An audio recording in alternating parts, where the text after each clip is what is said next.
जय भीम नमः बुद्धाय। एक मार्केट में न्यू सॉन्ग आया है, बाबा रविदास के जयंती भाई। इस गाने पे जाके ज़्यादा से ज़्यादा रील बनाए।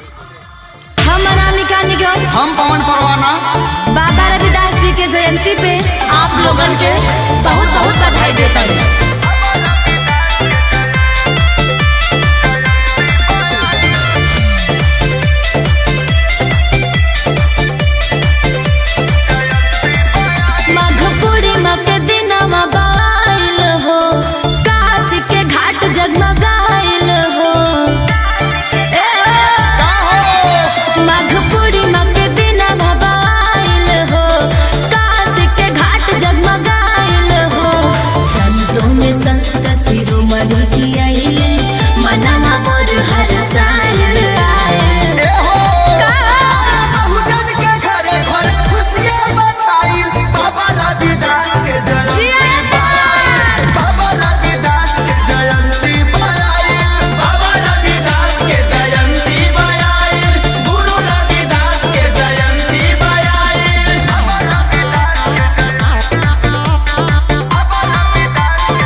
सत्य साबित कैले हो, निकल के अंधविश्वास से मन के चंगा कैले हो।